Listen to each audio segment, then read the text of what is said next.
कैसे हैं आप सब दोस्तों। Welcome to our channel top 10 knowledge. हम वापस आ चुके हैं अपनी नई वीडियो के साथ।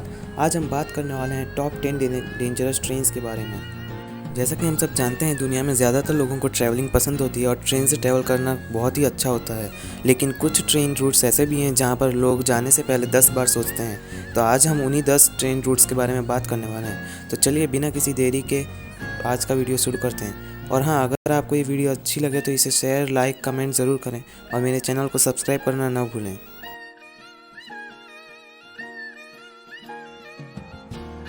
तो दोस्तों, 10वें नंबर पर है कुरांदा सीनिक रेलरोड, ऑस्ट्रेलिया। आप इसे दर्शनीय या भयावह कह सकते हैं क्योंकि कुरांदा दर्शनीय रेलमार्ग दोनों है।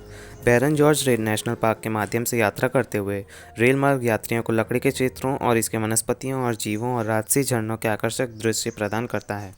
लेकिन रास्ते में खंड पर ट्रेन एक झरने के करीब पहुंच जाती है जो ट्रैक को पानी से भर देता है।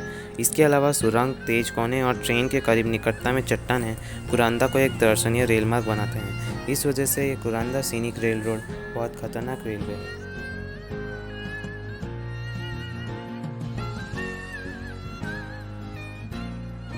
9वें पायदान पर स्थित है ट्रेन ए लास न्यूज़, अर्जेंटीना। यह साल्टा प्रांत अर्जेंटीना में एक ट्रेन सर्विस है। ये सर्विस बेलग्रेनो रेलवे के साल्टा एंटोफागास्टा रेलवे लाइन के पूर्वी भाग के साथ चलती है, जो अर्जेंटाइन नॉर्थ वेस्ट को एंड्स माउंटेन रेंज के साथ 4220 मीटर में चिली की सीमा से जोड़ती है। ये दुनिया का 5वां सबसे ऊंचा रेलवे है। असलियत में इन रेलवे को आर्थिक और सामाजिक कारणों से बनाया गया था। अब ये मुख्य रूप से टूरिस्ट के लिए एक हेरिटेज रेलवे के रूप में रुचि रखता है। हालांकि लोकल लोगों के लिए ट्रेन के रूप में ट्रांसपोर्ट के लिए सस्ते टिकट भी उपलब्ध हैं। अर्जेंटीना में स्थित रेलरोड कंपनी इन मार्गों को ऑपरेट करती है।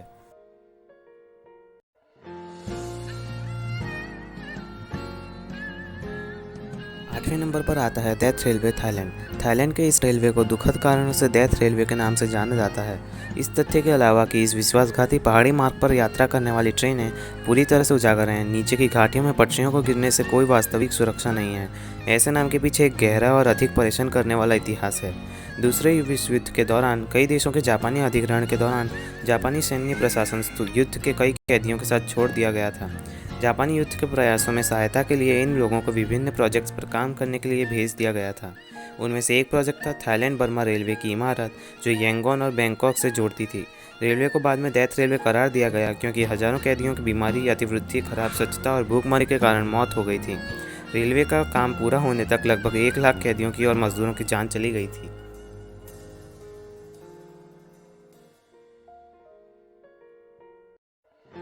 तो दोस्तों, 7वें नंबर पर है मैक्सिकन रेलवेज़। मैक्सिकन रेलवेज़ उनके मार्गों के लिए नहीं खतरनाक है, लेकिन उन मुसीबतों के लिए है जो सवारी करने वाले यात्रियों को प्रभावित कर सकते हैं। मैक्सिकन रेलवे पर यात्रियों को डकैती और हमलों का शिकार होने की संभावना है। ये यहाँ तक कि हत्या भी हो सकती है। 2017 में मैक्सिको में ट्रेनों में डकैतियों में 475% की वृद्धि देखी गई, जो उस वर्ष 720 या लगभग 2 प्रतिदिन थी। इसके अलावा 2007 से 2017 के बीच 38,000 डकैतियाँ और हत्याएँ या प्रतिदिन 9 हुई हैं। 2011 और 2015 के बीच ऑनबोर्ड अपराधों की संख्या 52% बढ़ी है। इसलिए मैक्सिकन रेलवेज बहुत खतरनाक रेलवे है।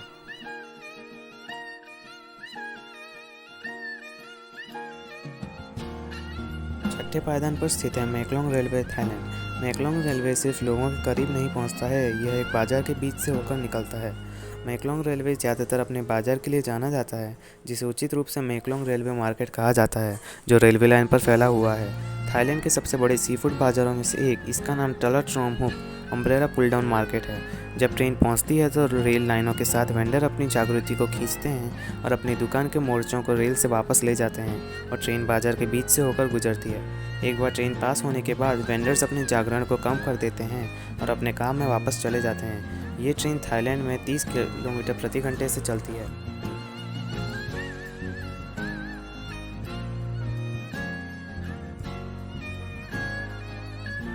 5वें नंबर पर आता है चेन्नई रामेश्वरम रूट, इंडिया।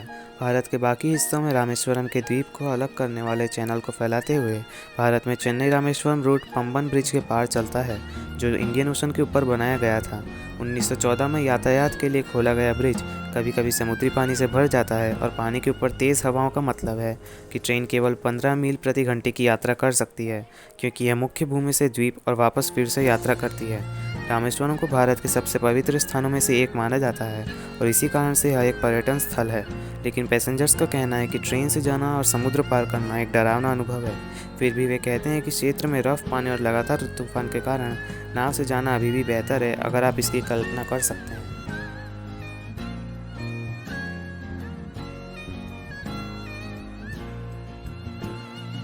दोस्तों, चौथे नंबर पर है पायलेटस रेलवे स्विट्ज़रलैंड। दुनिया में सबसे बड़ा कॉकव्हील रेलवे स्विट्ज़रलैंड में पायलेटस रेलवे में 48% की ढाल है, क्योंकि आप सी लेवल से 7000 फीट की ऊंचाई पर स्टेशन की यात्रा करते हैं। ल्यूसर्ने के पास ट्रेन अल्पनेस्टर से पायलेटस कुंभ तक अल्पाइन घास के मैदानों और पहाड़ों के बीच में से यात्रा करती है। 30 मिनट की सवारी एक अल्पाइन चोटी की ओर जाती है, जो अपने अद्भुत विस्तारों के लिए जानी जाती है। एक बार जब आप सवारी पूरी कर लेते हैं तो आप होटल पायलेटस कुंभ में रुक सकते हैं और 4 कोर्स गवर्नमेंट मील से पहले एक स्वागत योग्य एपेरेटिव का आनंद ले सकते हैं, और फिर सर्दियों में बर्फ़ से घिरे आरामदायक आवास में अपनी शाम का बाकी समय बिता सकते हैं और सुंदर दृश्य भी देख सकते हैं।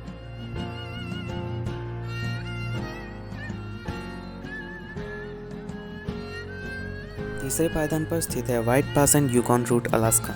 फ्रोजन लैंडस्केप के अलावा ये ट्रैक अपनी 3000 फीट की चढ़ाई की वजह से भी खतरनाक है। पहले कभी ये ट्रैक सोने से समृद्ध यूकॉन तक जाने के लिए माइनर्स के लिए एक मार्ग के रूप में उपयोग किया जाता था। ट्रेन इस 3000 फीट की यात्रा को 20 मिनट से भी कम समय में पूरा कर लेती है, लेकिन ट्रेन का निर्माण आसान नहीं था। लोग पहाड़ों के खस्ताहाल किनारों से लटके ताकि उनमें छेद कर सकें, जिससे कि क्रू मेंबर्स पहाड़ों के माध्यम से विस्फोट करने के लिए डायनामाइट रख सकें। ये ट्रेन ने एक बार घोड़ों को मार दिया था, क्योंकि उन्होंने पास को नेविगेट करने की कोशिश की।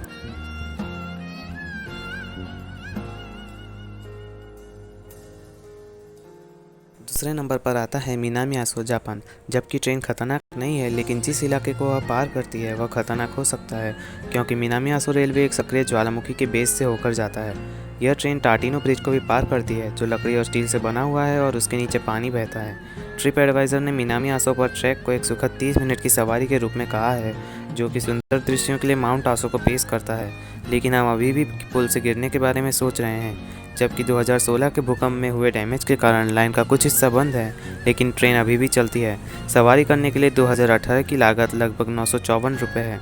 पैसेंजर्स को ट्रेन के प्रस्थान करने से 2 घंटे पहले एक अच्छी सीट लेने की सलाह देते हैं, क्योंकि जब आप टिकट खरीदते हैं तो सीट आपको सौंप दी जाती है।